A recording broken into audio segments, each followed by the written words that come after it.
बहू बनी पांचाली। जे सी कलकत्ता एक्सप्रेस श्यामपुर में रुकी एक लड़की जिसका चेहरा पूरी तरह ढका हुआ था। वो ट्रेन की जनरल बोगी की भीड़ की परवाह किए बिना ट्रेन में भागते हुए प्रवेश कर जाती है। अंदर इतनी भीड़ थी कि ऐसा लग रहा था कि वो कोई शरणार्थी कैंप, ट्रेन में ठहरने की भी जगह नहीं थी। उस लड़की ने इधर उधर देखा और फिर ट्रेन के शौचालय में जा घुसी और उसने शौचालय का दरवाजा बंद कर लिया। लड़की बस यहाँ से निकल जाऊं, मैं किसी तरह यहाँ से निकल जाऊं। वो बहुत ही छोटा स्टेशन था, इसलिए ट्रेन वहां 1 मिनट के लिए ही रुकी। थोड़ी देर बाद ट्रेन ने अपनी रफ्तार पकड़ ली। जैसे जैसे ट्रेन अपनी रफ्तार पकड़ रही थी, वह लड़की जिसका नाम चंदा था, उसकी सांसों की रफ्तार भी धीमी हो रही थी और वो मन ही मन एक उत्सव मना रही थी। उत्सव आजादी का, उत्सव स्वतंत्रता का। चंदा, मैं मुक्त हो गई मैं उस नरक से। चंदा एक बहुत ही गरीब घर की लड़की थी। उसके पिता बचपन में ही गुजर गए थे। उसकी माँ दिहाड़ी मजदूरी का काम किया करती थी। कभी वो मकान का काम करती तो कभी पुल का तो कभी सुरंग बनाने का। चंदा की माँ बीमार भी रहा करती, इसलिए उनके घर का चूल्हा कभी जलता तो कभी नहीं जलता। बहुत ही मुश्किल से उसकी कमाई से घर का गुजारा चलता था। जब चंदा 10 साल की हुई तो एक दिन उसने अपनी माँ से कहा, चंदा माँ, मैं भी तुम्हारे साथ काम करने जाना चाहती हूँ। दोनों मिलकर काम करेंगे तो ज्यादा पैसे आएंगे। इससे तेरी दवाई भी आ सकेगी और 2 टाइम की रोटी भी। माँ के लाख मना करने के बावजूद वो काम पर जाने लगी। जल्द ही चंदा अपने काम में एक्सपर्ट हो गई। सुरंग बनाने का काम उसे बहुत अच्छा लगता था क्योंकि उसमें ज्यादा दिहाड़ी मिलती थी। हालांकि उसमें खतरा भी होता था। बहरहाल समय अपनी गति से बीत रहा था। चंदा 15 साल की हो गई थी और जैसा कि होता है, बेटी की बढ़ती उम्र माँ बाप के लिए एक नई जिम्मेदारी को जन्म देती है। चंदा की माँ यशोदा उसकी जल्द से जल्द शादी करना चाहती थी क्योंकि उसका स्वास्थ्य अब बिल्कुल भी ठीक नहीं रहता था। अब तो वो सारा समय घर पर ही रहती। चंदा, ये दवा पी ले, दवा नहीं पिएगी तो ठीक कैसे होगी? यशोदा, दवा तो सालों से खा रही हूँ बेटी, अब मैं ठीक होने से रही। बस अब यही चाहती हूँ कि आंखें मूंदने के पहले तेरी शादी देख लूं। लेकिन गरीब बेटी की शादी करना उतना ही मुश्किल है जितना भूसे के ढेर में सुई ढूंढना। फिर भी यशोदा चंदा की शादी की कोई भी कोशिश नहीं छोड़ती थी। इसी क्रम में एक दिन चंदा की दूर की बुआ यशोदा के घर आई। बुआ, अरे पहले सांस तो लेने दे, फिर बताती हूँ सारी बातें विस्तार से। असल में चंदा की बुआ चंदा के लिए एक बहुत अच्छा रिश्ता लेकर आई थी। यशोदा को तो विश्वास ही नहीं हो रहा था कि उसकी चंदा की किस्मत इतनी अच्छी है। बुआ, अरे यशोदा, कितनी बार कहूँ, उन्हें मैंने दिखा दी है चंदा की फोटो। चंदा उन्हें बहुत पसंद है। यशोदा, और लेन देन? बुआ, फिर वही बात। अरे कहा ना अभी, लोग अच्छे खाते पीते घर के हैं, उन्हें 1 रुपया नहीं चाहिए। बस 2 जोड़ी में चंदा को विदा कर दे। जब जिंदगी में सिर्फ दर्द ही दर्द भरा हो, चारों ओर दुख ही दुख हो, तो उस समय अगर अच्छी खबर भी मिले तो इंसान उस खबर को शक की नजर से देखता है। यशोदा का भी वही हाल था। उसे उस दिन तक चंदा की शादी की बात पर यकीन नहीं हुआ जिस दिन तक उसके द्वार पर बारात नहीं आ गई। यशोदा, बेटी, हम दोनों ने जीवन में बहुत ही तकलीफें देखी है। ईश्वर करे तुम्हारे अपने घर में तुम्हें सारी खुशी मिले। इतनी खुशी मिले कि तुम अब तक की सारी तकलीफें भूल जाओ। अपनी माँ से ढेर सारा आशीर्वाद लेकर चंदा अपने पति मोहन के घर श्यामपुर आ गई। मोहन के पिता का देहांत कुछ साल पहले हो गया था। मोहन की माँ शीला देवी बहुत ही कड़क मिजाज औरत थी। जैसे ही चंदा ने इस घर में प्रवेश किया तो उसने साफ साफ चंदा से कह दिया, शीला, चंदा, ये जो घर है ना, यहाँ के कोने कोने में मेरी हुकूमत चलती है। मेरी मर्जी के बिना यहाँ एक पत्ता भी नहीं हिलता और घर ही नहीं, पूरे श्यामपुर में शीला देवी यानी मेरा राज चलता है। इसलिए कभी भी भूल से भी अपनी मर्जी यहाँ चलाने की कोशिश मत करना। जो चीजें यहाँ होंगी उसे आंख मूंद कर स्वीकार कर लेना, और अगर स्वीकार नहीं किया तो तुम्हारी जिंदगी नरक बना दूंगी। अपनी सास की बातों को सुनकर चंदा का सिर घूमने लगा।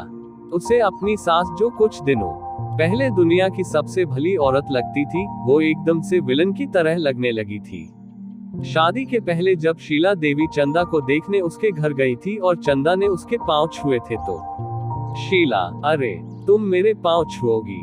बेटी देखो, तुम उस घर में विवाह करके जा रही हो जहां बहू को बेटी की तरह रखा जाता है।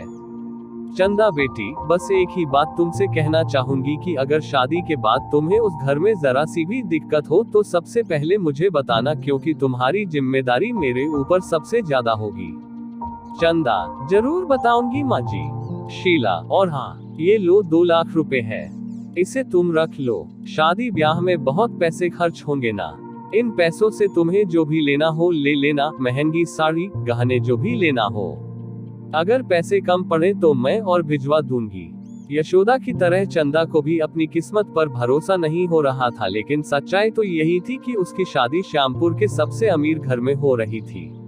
लेकिन चंदा को ये पता नहीं था कि जिस किस्मत पर वो शक कर रही है, उसकी उसी किस्मत ने अपने नुकीले नाखून निकाल रखे हैं, जो आगे चलकर उसकी जिंदगी को नोच नोच कर उसके शरीर से लेकर आत्महत्या को दर्द देने वाले हैं। शादी के 1 सप्ताह बाद की बात है।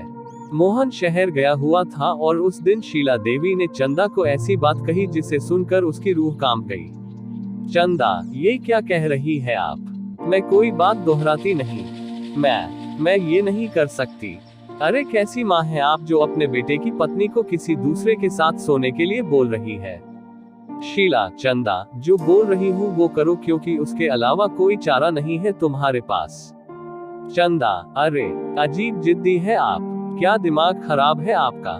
मैं कोई बाजारू औरत हूँ जो आप मुझे इस तरह से किसी गैरमर्द के साथ सोने के लिए कह रही है?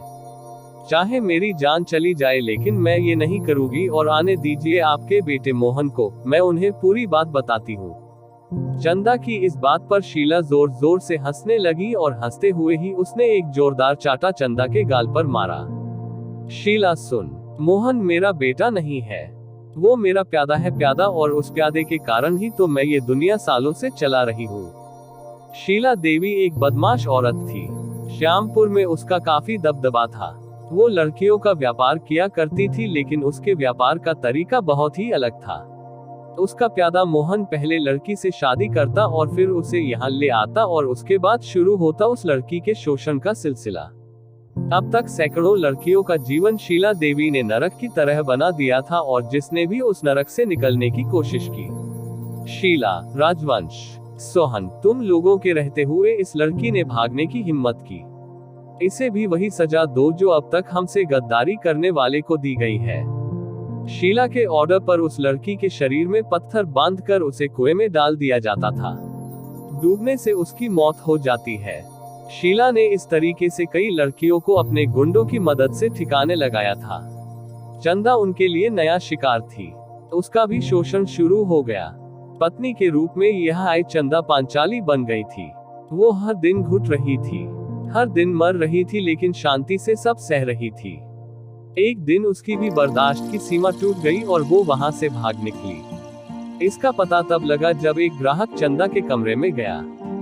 ग्राहक, अरे शीला देवी, तुमने पैसे तो पूरे ले लिए, लेकिन वो चंदा कहाँ है? शीला, चंदा अपने कमरे में है। और कहाँ है? ग्राहक, वो अपने कमरे में नहीं है। ये सुनकर चंदा देवी के कान खड़े हो गए। वो भागकर चंदा के कमरे में गई तो वो नदारद थी। शीला, अरे मुफ्तखोरो, कहाँ मर गए तुम सब के सब? वो चंदा भाग गई। गुंडा, चंदा भाग गई। लेकिन कैसे? उस गुंडे की बात सुनकर चंदा देवी ने एक जोरदार तमाचा उसे मारा और कहा, 1 घंटे के अंदर अगर वो लड़की मेरी आंखों के सामने नहीं आई तो तुझे ऊपर भेज दूंगी। चंदा की तलाश शुरू हो गई, लेकिन चंदा तो वहां से बहुत दूर जा चुकी थी। चंदा पूरे 3 साल उन राक्षसों के पास रही, और इन 3 सालों में उसने सबकी नजर से बचाकर अपने कमरे से होकर बाहर निकलने के लिए एक सुरंग बनाया। उसने इस काम को इतनी सफाई से किया कि किसी को कानो कान खबर नहीं हुई। जब शीला देवी और उसके गुंडों को सुरंग का पता लगा, शीला, अरे बाप रे बाप, वो लड़की तो बहुत ही शातिर निकली। हमें लगता था वो बहुत शरीफ है, लेकिन उसने तो। शीला देवी बहुत टेंशन में थी। उसे अब अपने काम को आगे बढ़ाने के लिए नई लड़की चाहिए थी। दूसरा, उसे इस बात का भी डर था कि कहीं चंदा पुलिस को उसका राज ना बता दे। लेकिन उधर चंदा ने शीला देवी के पूरे गिरोह को खत्म करने के लिए अलग ही प्लानिंग की थी। उसने वहां से भागने के पहले ही रसोई घर जाकर रसोई घर के गैस की पाइप को काट दिया था, जिससे गैस धीरे धीरे करके निकल रही थी। एक रोज जब शीला देवी के कहने पर उनका रसोईया खाना बनाने गया और उसने गैस ऑन किया तो एक जोरदार ब्लास्ट हुआ और शीला देवी के मकान सहित उसकी पूरी गंदी दुनिया उसमें जलकर खाक हो गई। आज की ये खास और मजेदार कहानी आपको कैसी लगी, नीचे कमेंट में जरूर बताएं।